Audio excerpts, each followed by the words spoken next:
The crack of a gunshot pierced the crisp morning air as Daisy Keller ran through the dense Colorado forest, her heart pounding against her ribs. Blood stained her once pristine blue dress, but it wasn't her own. The year was 1881, and she had just escaped what was supposed to be her wedding day, a wedding that had ended with her would-be husband lying dead on the church floor. She hadn't pulled the trigger, but she knew no one would believe her, especially not the powerful men who had arranged the marriage to begin with. Breathless and desperate, Daisy stumbled into a small clearing where a lone figure sat atop a chestnut stallion. The man's weathered face registered surprise beneath the brim of his dusty Stetson. His hand instinctively moved toward the revolver at his hip. "Please," Daisy gasped, raising her hands to show she wasn't armed. "I need help." The stranger's blue eyes narrowed as he took in her appearance, the torn wedding dress, the blood splatter, the wild fear in her eyes. "What kind of trouble are you in, miss?" he asked, his voice deep and cautious. "The kind that follows you," Daisy replied, glancing nervously over her shoulder. "They'll never stop looking for me," she warned. The cowboy studied her for a long moment before a slow, determined smile spread across his face. "Let them try," he said, extending his hand toward her. That was how Daisy Keller met Blake Thompson, a rancher from the outskirts of Telluride, Colorado, and the man who would change her life forever. Blake helped Daisy onto his horse, settling her in front of him. "I've got a cabin about 2 miles from here. We can figure out what to do once you're safe." As they rode, Daisy felt the warmth of his chest against her back, a stark contrast to the chill of fear that had gripped her since escaping the church. She didn't know this man, but somehow she felt safer with him than she had in months. "I'm Blake," he offered as they made their way through the forest. "Blake Thompson." "Daisy Keller," she replied, her voice barely above a whisper. "Well, Miss Keller, I don't know what kind of trouble you're in, but you picked a good day to find me. I don't take kindly to folks being chased." The cabin appeared before them as they emerged from the tree line, a sturdy, modest structure with smoke curling from the chimney. Blake helped Daisy dismount, his hand strong but gentle on her waist. "My sister left some clothes here last time she visited," he said as he unlocked the door. "They might fit you well enough until we can get you something proper." Inside, the cabin was simple but comfortable, a wooden table with 4 chairs, a stone fireplace, and doors leading to what Daisy presumed were bedrooms. Blake gestured to one of them. "You can change in there. I'll fix us something to eat, and you can tell me what's got you running through the woods in a wedding dress." Alone in the bedroom, Daisy peeled off the blood-stained gown with trembling hands. The memory of what happened flashed through her mind: Douglas Whitaker, the wealthy mining magnate, falling to the ground as the shot rang out. Her father's business partner, George Sullivan, standing over him with the smoking gun, then turning cold eyes to her. "Run," Sullivan had hissed. "This is your fault. If they catch you, I'll make sure everyone knows you killed him." Daisy slipped into the simple cotton dress she found in the drawer. It was a little loose, but clean and free of another man's blood. When she emerged, Blake was setting 2 bowls of stew on the table. "It ain't fancy," he said, "but it's hot." Daisy sat across from him, realizing just how hungry she was. As they ate, she told him everything: how her father had arranged her marriage to Whitaker to settle business debts, how she discovered Whitaker and Sullivan were involved in something illegal at the mines, how Sullivan had shot Whitaker when he threatened to expose their scheme. "And now Sullivan will tell everyone I did it," she finished, her spoon scraping the empty bowl. "My father will believe him. Everyone will." Blake listened without interruption, his expression unreadable. When she finished, he leaned back in his chair. "So you need to disappear," he said, not a question but a statement of fact. "Yes," Daisy nodded. "But I don't know how. I don't have money or anywhere to go." "I might be able to help with that," Blake said. "I've got a delivery to make to Santa Fe next week." "It's a long journey, but no one would look for you there." Hope flickered in Daisy's chest. "You do that for a stranger?" "Let's just say I understand something about being falsely accused," Blake replied, a shadow crossing his features. "Get some rest, Miss Keller. You're safe here tonight." That night, Daisy slept in fits and starts, haunted by nightmares of Sullivan's cold eyes and the sound of the gunshot. Each time she woke, she reminded herself where she was in a stranger's cabin, miles from Telluride, temporarily safe. Morning brought clarity and a new fear. As she helped Blake prepare breakfast, she spotted riders approaching through the window. "Blake," she whispered urgently, pointing. He moved swiftly to the window, his expression hardening as he recognized the town sheriff among the group. "They're looking for me already," Daisy said, panic rising in her throat. "Stay calm," Blake instructed, guiding her toward the back of the cabin. "There's a cellar door under the rug in my room. Get down there and don't make a sound no matter what you hear." Daisy did as she was told, lifting the heavy rug to reveal a trapdoor. The cellar below was dark and smelled of earth, but she descended without hesitation. Blake closed the door above her, and darkness enveloped her. Above, she could hear muffled voices as Blake greeted the sheriff. Her heart hammered as she strained to listen. "Morning, Sheriff Hayes," Blake's voice carried through the floorboards. "What brings you out this way? Looking for someone, Blake.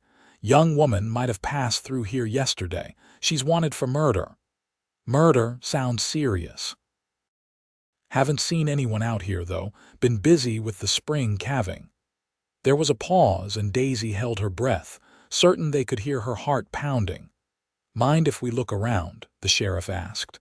"Be my guest," Blake replied, sounding perfectly at ease. "Coffee's hot if you want some." Footsteps moved around the cabin, and Daisy pressed herself against the earthen wall of the cellar, praying they wouldn't find the trapdoor. After what seemed like an eternity, the footsteps receded. "If you do see her, Blake, send word immediately," the sheriff said. "She's dangerous." "Will do, Sheriff. Good luck with your search." The sound of horses moving away finally allowed Daisy to exhale. Moments later, the trapdoor opened and light flooded the cellar. Blake's face appeared, grim but relieved. "They're gone for now," he said, helping her up. "But they'll be back. We need to move quickly." "Why are you helping me?" Daisy asked as she dusted dirt from her dress. "You could get in serious trouble." Blake's eyes met hers, and something passed between them, an understanding, a connection. "Because 12 years ago I was in your shoes," he said quietly. "Accused of something I didn't do, running for my life. Someone took a chance on me. I'm just returning the favor." His honesty struck her, and Daisy felt a surge of gratitude. "Thank you," she said simply. "Don't thank me yet," Blake replied. "Getting you out of Colorado is going to be a challenge. We need to leave tonight after dark. The delivery to Santa Fe can't wait, and now it has a passenger." That day passed in tense preparation. Blake taught Daisy how to handle his spare revolver, just in case, he said, and packed provisions for the journey. As dusk fell, they loaded a wagon with crates of supplies covered by tarpaulins. "You'll hide under there until we're well clear of Telluride," Blake explained. "It won't be comfortable, but it's safer than being seen." Daisy nodded, determined. "I've slept on worse than crates." As full darkness descended, they set off, Daisy concealed beneath the tarpaulins, surrounded by Blake's cargo. The wagon jolted and swayed as they traveled through the night, and despite the discomfort, Daisy eventually fell into an exhausted sleep. She woke to stillness and Blake's whispered voice. "We're stopping for a few hours. You can come out now." Emerging from her hiding place, Daisy found they had stopped in a small grove beside a creek. The first light of dawn painted the sky in pale pinks and golds. "Where are we?" she asked, stretching her stiff limbs. "About 20 miles south of Telluride," Blake answered, helping her down from the wagon. "We'll rest here, then continue at midday. Less chance of running into search parties this far out." As Blake prepared a small fire to make coffee, Daisy washed her face in the creek, the cool water reviving her. She caught her reflection in the still water, her blonde hair tangled, dark circles under her green eyes. She barely recognized herself. "You know," Blake said, offering her a tin cup of coffee, "for someone running for her life, you're holding up well." Daisy accepted the cup with a small smile. "I've had practice being brave when I'm terrified. My father wasn't an easy man to please." They sat side by side on a fallen log, drinking coffee and watching the sunrise. In that peaceful moment, Daisy felt a strange sense of freedom. Despite everything, despite the danger, she was making her own choices for perhaps the first time in her life. "What will you do in Santa Fe?" Blake asked. Daisy considered the question. "Find work, I suppose. I can read and write. I know numbers. Perhaps a shop would hire me. You could come back to Colorado eventually," Blake suggested. "Once the truth comes out about Sullivan. And if it never does." Blake's eyes met hers, serious but kind. "Then you build a new life. People do it all the time out here." They continued their journey that afternoon, with Daisy riding beside Blake on the wagon seat, a hat pulled low over her face. They passed a few travelers but encountered no search parties. By nightfall, they had crossed into New Mexico territory. "We'll reach Santa Fe in about a week," Blake said as they made camp that night, "assuming we don't run into trouble." Trouble, however, was closer than either of them realized. 3 days into their journey, as they traveled through a narrow canyon, the crack of a rifle shot echoed off the stone walls. The bullet splintered the wagon seat between them. "Get down!" Blake shouted, pulling Daisy to the floor of the wagon as he grabbed the reins with one hand and his revolver with the other. More shots rang out as Blake urged the horses forward. Daisy, heart pounding, peered over the edge of the wagon. 3 riders pursued them, closing fast. "Blake!" "They're gaining," she called. Without hesitation, Blake handed her the reins. "Keep us moving. Straight ahead." He turned in his seat, took careful aim, and fired. One of the pursuers fell from his horse. The others continued their chase, returning fire. The wagon rattled dangerously as Daisy urged the horses to greater speed. The canyon widened, offering less cover for their attackers but making the wagon a clearer target. Another shot from Blake, and a second pursuer veered off, clutching his shoulder. The third rider, seeing his companions down, reined in his horse and retreated. "Are you hit?" Blake asked urgently, turning back to Daisy. "No," she gasped, hands trembling on the reins. "Are you?" Blake grimaced, and Daisy noticed for the first time the dark stain spreading on his left arm.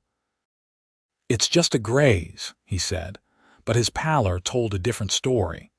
They pushed on until they were certain they weren't being followed, then stopped in a sheltered grove to tend to Blake's wound. It was more than a graze. The bullet had torn through the muscle of his upper arm. "This needs cleaning," Daisy said, examining the wound. "And stitching." Blake raised an eyebrow. "You know how to stitch a wound?" "I've patched up enough ranch hands in my time," Daisy replied, rummaging through their supplies for the small medical kit Blake had packed. As she cleaned and stitched his arm, Blake watched her with new appreciation. "You're full of surprises, Miss Keller." "Daisy," she corrected softly. "I think after being shot at together, we can use first names." Blake smiled despite the pain. "Daisy it is." That night, as Blake slept fitfully, Daisy kept watch, the revolver he'd given her close at hand. She contemplated their attackers. They weren't wearing badges, not official law enforcement. Hired guns, then. Sullivan must have put a price on her head. The realization chilled her. She was bringing danger to Blake, a man who had shown her nothing but kindness. Perhaps she should leave, disappear into the night, find her own way to Santa Fe or somewhere else entirely. As if sensing her thoughts, Blake stirred. "Don't even think about it," he murmured, his eyes still closed. "Think about what?" Daisy asked, startled. "Running off on your own." He opened his eyes, meeting her gaze across the firelight. "We started this together, we'll finish it together." Warmth spread through Daisy's chest at his words. "How did you know what I was thinking?" "Because it's what I would be thinking," Blake replied with a small smile. "But two have a better chance than one out here. Get some rest. I'll take watch now." "Your arm will heal. Sleep, Daisy." She hesitated, then nodded, settling beside the fire. As she drifted off, she felt safer than she had any right to feel, with Blake keeping watch over her. The next few days passed without incident as they traveled south through the New Mexico territory. Blake's arm healed slowly, and the easy camaraderie between them deepened. Daisy found herself watching him when he wasn't looking, the way the sun caught in his dark hair, the quiet competence in his hands as he handled the horses, the rare but transformative smile that sometimes appeared when she said something unexpected. She was beginning to care for him, she realized with alarm. It was dangerous, this feeling. She was a fugitive, and once they reached Santa Fe, they would part ways. She couldn't afford attachments, yet as they made camp one evening, she couldn't help asking about his past. "You said someone took a chance on you once," she began as they sat by the fire. "What happened?" Blake was quiet for so long she thought he might not answer. Finally, he spoke, his voice low. "I was 19, working on a ranch near Denver. The rancher's daughter and I, well, we grew close. Her father didn't approve, but we were young and thought we knew better." He poked at the fire, sending sparks spiraling into the night sky. "One night, she snuck out to meet me. We argued. She wanted to run away together, and I wanted to earn enough to ask for her hand properly. She rode off angry. On her way back to the ranch, she was thrown from her horse, hit her head." Daisy's heart constricted at the pain in his voice. "They found her the next morning. Her father was convinced I'd done something to her. He had influence, and soon there was a price on my head. A man I barely knew, a horse trader passing through, helped me escape, gave me a new name, a fresh start in Telluride." "I'm so sorry, Blake," Daisy said softly, reaching out to touch his hand. He turned his palm up, clasping her fingers in his. "It was a long time ago. I made peace with it, mostly. But I never forgot what it was like to be hunted for something you didn't do." Their eyes met across the firelight, and something shifted between them, an acknowledgement of shared experience, of understanding. Daisy felt her heart beating faster as Blake leaned slightly toward her, their joined hands a bridge across the space between them. A distant howl broke the moment. "Wolves in the hills." Blake straightened, releasing her hand. "We should get some sleep," he said, his voice a touch rougher than usual. "Long day tomorrow." Daisy nodded, both relieved and disappointed. She retreated to her bedroll, but sleep was long in coming, her thoughts filled with Blake's story and the feeling of his hand holding hers. They reached Santa Fe a day later than planned due to Blake's injury slowing their pace. The bustling territorial capital was unlike anything Daisy had seen before, a blend of Mexican, Native American, and American influences evident in the architecture, and the faces of people in the streets. Blake guided the wagon to a large merchant's warehouse on the outskirts of town. "My delivery," he explained. "Wait here while I sort this out, then we'll find you somewhere to stay." Daisy waited anxiously, scanning the streets for any sign of pursuit. Blake returned looking satisfied, a pouch of coins tucked into his vest. "Successful delivery," he said. "Now, there's a boarding house run by a widow named Mrs. Espinoza. She's discreet and fair. I've arranged a room for you there." The reality of their imminent separation struck Daisy with unexpected force.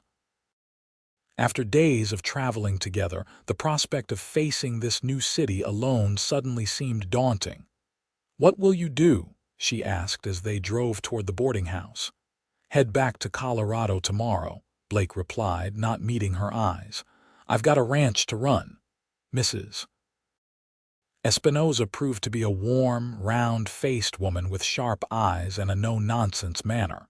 She showed Daisy to a small but clean room on the second floor. "Breakfast at 7, she informed Daisy. "Laundry day is Tuesday. No men in the rooms." At this last rule, she gave Blake a pointed look. He tipped his hat respectfully. "Just helping the lady get settled, madam. I'll be on my way." Left alone in the hallway, Daisy and Blake faced each other awkwardly. "I can't thank you enough," Daisy began. "No need," Blake cut her off gently. "You would have done the same." An uncomfortable silence fell between them. There was so much Daisy wanted to say, but the words wouldn't come. "I should go," Blake said finally. "Get some rest. Mrs. Espinosa knows people who might have worked for you." "Blake," Daisy said suddenly, finding her voice. "Will I see you before you leave?" Something flickered in his eyes, regret, perhaps, or something deeper. "I don't think that would be wise. Clean breaks are better." He was right, of course. The longer they prolonged their goodbye, the harder it would be. Still, Daisy felt as though something precious was slipping through her fingers. "Then goodbye, Blake Thompson," she said, offering her hand. "And thank you for saving my life." He took her hand, but instead of shaking it, he raised it to his lips in a brief, gentle kiss. "Goodbye, Daisy Keller." Then he was gone, his footsteps echoing down the stairs, leaving Daisy staring after him with an ache in her chest she couldn't explain. That night, alone in her strange new room, Daisy wept quietly, not just for the life she had lost, but for the one she had glimpsed in those days on the trail with Blake. It had been a false future, she knew. Impossible. But it hurt to let it go all the same. Morning brought resolution. Daisy rose with the sun, washed her face, and presented herself to Mrs. Espinosa with a determined smile. "I need work," she said. "I can read, write, keep accounts, and I learn quickly." Mrs. Espinosa studied her with those sharp eyes. "My nephew owns a dry goods store. He needs someone who can keep books and help customers. The pay is fair, not generous." "Interested?" Daisy nodded eagerly. "When can I start?" "Today, if you like. His last girl left to get married last week." The job at Martinez Dry Goods became Daisy's lifeline. Daniel Martinez, Mrs. Espinosa's nephew, was a fair employer who valued Daisy's quick mind and willingness to learn Spanish to better serve their customers. The days passed in a busy routine that left little time for dwelling on the past. But at night, in the quiet of her room, Daisy often found herself thinking of Blake, wondering if he had made it safely back to Telluride, if the law was still hunting for her, if he ever thought of her.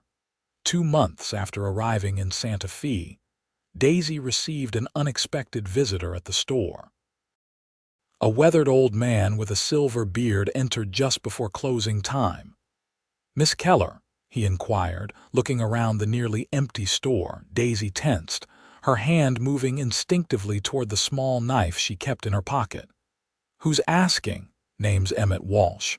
Friend of Blake Thompson's." The old man approached the counter. "He asked me to check on you, make sure you're settling in all right." Relief and a sudden surge of emotion made Daisy's voice unsteady. "Blake sent you," Emmett nodded. "I make deliveries between Colorado and New Mexico regular. Blake and I go way back." Is he well?" Daisy asked, trying to sound merely polite rather than desperate for news.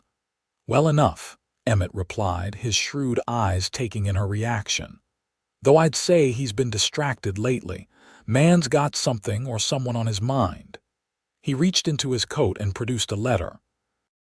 He asked me to give you this, said you don't have to answer if you don't want to.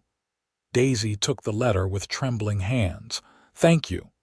I'll be in town 3 days, staying at the Griffin Inn if you have a reply. With that, Emmett tipped his hat and left, the bell above the door jingling in his wake. Daisy waited until she was alone in her room that evening to open the letter. Blake's handwriting was strong and clear, much like the man himself.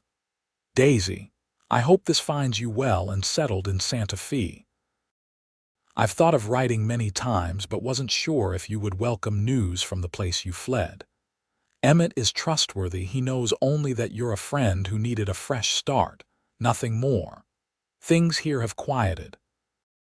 Sullivan was found dead 2 weeks after you left, shot in what appeared to be a robbery gone wrong. Convenient, perhaps too much so. The sheriff has largely abandoned the search for you, though your name hasn't been cleared. I find myself thinking of our journey often. There are words I should have said before we parted. If you're happy in your new life, please disregard this letter and its foolishness. But if not, if you ever thought you might want to return, know that there would be a place for you here. Yours, Blake. Daisy read the letter 3 times, her heart pounding. Sullivan dead, the search abandoned, and Blake thought of her, perhaps even missed her. She spent a restless night weighing her options. Return to Colorado, where she was still technically wanted for murder. Stay in Santa Fe, where she had begun to build a new life. The decision seemed impossible. Morning brought clarity. After breakfast, Daisy sought out Mrs. Espinosa. I need your advice, she said, sitting across from the older woman in the kitchen. If someone offered you a chance to go back to a place where you once faced danger, but also where someone you cared for was waiting, what would you do? Mrs. Espinosa's eyes twinkled with understanding. This is about the handsome cowboy who brought you here, yes. The one who looks at you like you hung the moon, Daisy blushed. Was it that obvious? To an old woman who has seen many young hearts, yes. Mrs. Espinosa patted Daisy's hand. Life is short, child, too short to let fear make your choices for you. If this man is worth the risk, then take it. By midday, Daisy had made her decision. She found Emmett at the Griffin Inn, a small envelope in her hand. For Blake, she said, passing it to him, and tell him I'll be on next month's stage to Durango. He can meet me there if he wishes. Emmett smiled, tucking the envelope into his coat. I reckon he'll wish it very much, Miss Keller. The wait for the stage to Durango seemed interminable. Daisy worked diligently at the store, saving every penny for her journey and whatever might come after. Mr. Martinez was sorry to lose her, but understood when she explained she had unfinished business in Colorado. Finally, the day arrived. With a small carpet bag containing all her worldly possessions, Daisy boarded the northbound stage, her heart a mixture of excitement and trepidation. The journey was long and dusty, the stagecoach crowded with travelers of all sorts. Daisy kept to herself, responding politely when addressed but volunteering nothing about her destination or purpose. As they approached Durango, anxiety tightened her chest. What if Blake hadn't received her letter? What if he had changed his mind? What if this was all a terrible mistake? The stagecoach rolled into Durango on a crisp autumn afternoon. Passengers disembarked, collecting luggage and dispersing to their various destinations. Daisy stood on the boardwalk, carpetbag in hand, scanning the busy street, and then she saw him. Blake stood beside a hitching post, his tall figure unmistakable even at a distance. When their eyes met across the crowded street, everything else seemed to fade away. Daisy moved toward him as if drawn by an invisible force. Blake met her halfway, stopping just short of embracing her, his eyes searching her face. "You came," he said simply. "I came," she agreed, a smile breaking across her face. This time he did embrace her, gathering her close as if afraid she might disappear. Daisy returned the embrace, breathing in the scent of him, leather and pine and open skies. "I've missed you," Blake said against her hair. "More than I thought possible." "I've missed you too," Daisy admitted, pulling back to look at him. "But Blake, I'm still wanted in Telluride. If someone recognizes me, I've been making inquiries," Blake interrupted. "With Sullivan dead, the case has gone cold. The only witness to the shooting was you, and you're supposedly long gone. Besides," he added with a small smile, "I'm not taking you back to Telluride. Not yet, anyway." Puzzled, Daisy asked, "Then where are we going?" "I've bought land further west in the territory. A small ranch in a valley few people know about. We can start fresh there if that's what you want." The question in his eyes was clear. This wasn't just about giving her sanctuary anymore. This was about a future together. "Is that what you want, Blake?" Daisy asked, needing to hear him say it. His hand came up to cup her cheek. "More than anything I've ever wanted. I love you, Daisy Keller. I think I started falling for you the moment you stumbled into that clearing and looked at me with those brave, terrified eyes." Joy bloomed in Daisy's chest, warm and bright. "I love you too," she whispered, the words carrying all the certainty she felt. Blake's kiss was gentle at first, then deepening as Daisy responded with all the longing of the months they'd been apart. When they finally broke apart, both breathless, the bustling street around them had faded to insignificance. "Come on," Blake said, taking her hand. "Let's go home." Home. The word held such promise now, such meaning. Not a place to hide, but a place to build something new together. The journey to Blake's new ranch took 3 days on horseback. They traveled through spectacular mountain scenery, crossing rushing rivers and winding through pine forests. Daisy rode her own mount now, a gentle mare Blake had brought for her, but they stayed close together on the trail, talking constantly, making up for lost time. Blake told her about the months after he'd returned to Telluride, how empty his cabin had seemed, how he'd realized that his life before her now felt incomplete.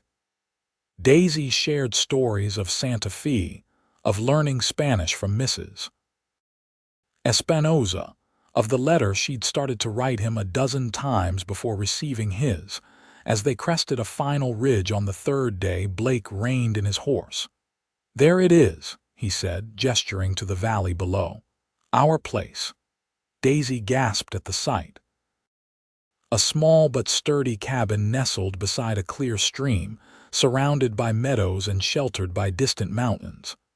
A corral and barn stood nearby, and a few cattle grazed in the lush grass. "It's beautiful," she breathed. "It needs work," Blake cautioned. "The cabin's sound but basic. The herd is just a start, but with time." "With time, it will be perfect," Daisy finished, reaching over to squeeze his hand. They rode down into the valley as the sun began to set, painting the landscape in gold and amber. At the cabin door, Blake surprised her by lifting her from the saddle and carrying her across the threshold. "Welcome home, Daisy," he said, setting her gently on her feet. The cabin's interior was indeed basic: one large room with a fireplace, a table and chairs, and a bed in the corner. But it was clean and solid, with windows that caught the last rays of the setting sun. "We'll add on as we go," Blake promised, watching her take in their new home. "Another room, maybe a proper kitchen, whatever you want." Daisy turned to him, her heart full.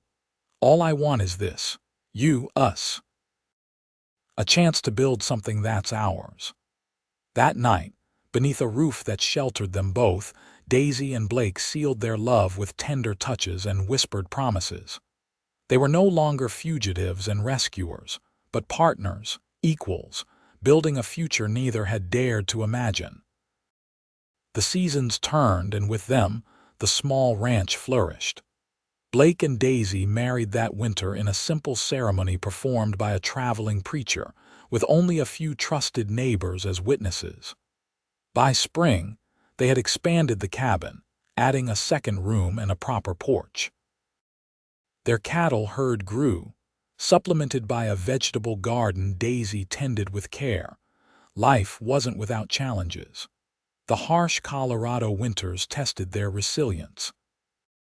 Occasional travelers brought news that made them wary. Rumors of a woman still sought for a murder in Telluride, though the search had all but died out. Each time, Blake would hold Daisy close and repeat the words he'd said that first day. Let them try. But for every challenge, there were countless moments of joy. The morning Blake surprised Daisy with a piano he'd hauled over the mountains because he remembered her mentioning she used to play. The evening Daisy told him she was carrying their child, and Blake had wept unashamed tears of happiness. The cool autumn day their son was born, a strong, healthy boy they named Michael after Blake's father. As the years passed, their family grew. A daughter, Emma, joined them 2 years after Michael. The ranch prospered, and they built a larger house beside the original cabin, which became a guest house for the occasional visitor. On their 5th anniversary, Blake took Daisy back to the ridge where they had first viewed their valley. The view was the same, but the ranch below had transformed green pastures filled with cattle, the new house with smoke curling from its chimney, children playing in the yard under the watchful eye of their neighbor's daughter. "Did you ever think we'd have all this?" Blake asked, his arm around Daisy's waist as they gazed at their home. "Not once in all my wildest dreams," Daisy admitted. "I was just running for my life that day in the forest. I never imagined I was running toward it instead." Blake pulled her closer, pressing a kiss to her temple. "No regrets." Daisy turned in his arms to face him, taking in the face she had come to know as well as her own, the lines at the corners of his eyes deeper now, a touch of silver at his temples, but the same steadfast love in his gaze. "Not one," she said firmly. As if to punctuate her words, childish voices called from below Michael and Emma, spotting their parents on the ridge, waving excitedly. "Mama, Papa, come see what we found," Michael shouted, his 7-year-old voice carrying clearly on the mountain air. Blake laughed, taking Daisy's hand. "Duty calls, Mrs. Thompson." "Indeed it does, Mr. Thompson," she replied with a smile. They made their way down to their children, their home, their life built together out of danger and chance and love. Behind them, the sun set on the ridge where they had stood, painting the sky in colors as vibrant as their shared future. In the years that followed, the legend of the Thompson Ranch grew throughout the region. Travelers spoke of the prosperous valley with its thriving herd, the handsome couple who had built it from nothing, their bright-eyed children who grew as strong and true as the mountains surrounding them. Few connected the gracious Mrs. Thompson with the young woman once sought for murder in Telluride. Those who did kept their suspicions to themselves, won over by her kindness and the obvious devotion between her and her husband. When Michael turned 18, Blake and Daisy finally told their children the full story of how they met, the wedding day that ended in bloodshed, the desperate flight through the forest, the cowboy who had said, "Let them try," when faced with those who would never stop looking. "Is that why we never go to Telluride?" Emma asked, her 15-year-old face serious as she absorbed the tale. "Partly," Blake acknowledged. "Though the case is surely forgotten now, some memories are better left undisturbed." "Were you never afraid, Papa?" Michael wanted to know. Taking in a stranger accused of murder. Blake's eyes met Daisy's across the table, the years falling away as he remembered that first moment in the clearing. "Sometimes the heart knows what the head can't explain," he said simply. Your mother was many things that day, desperate, frightened, determined, but dangerous. Never. As their children grew and began lives of their own, Michael taking over more of the ranch operations, Emma pursuing her education in Denver, Blake and Daisy remained the heart of the valley they had made their own. Their love, tested by danger and separation, had only deepened with the passing years. On cool evenings, they would often sit on their porch, watching the sunset paint the mountains in gold and purple. Blake would take Daisy's hand, his thumb brushing over the simple gold band he had placed there so many years ago. "Do you ever wonder what would have happened if you hadn't run into that clearing that day?" he would sometimes ask. And Daisy, thinking of all they had built together, of their children and grandchildren, of the life that had sprung from that moment of desperate chance, would always give the same answer. "No," she would say, leaning her head against his shoulder. "Some things are simply meant to be." And Blake, drawing her closer, would press a kiss to her silver-threaded hair and whisper the words that had started it all. "Let them try to keep us apart, but no one ever did."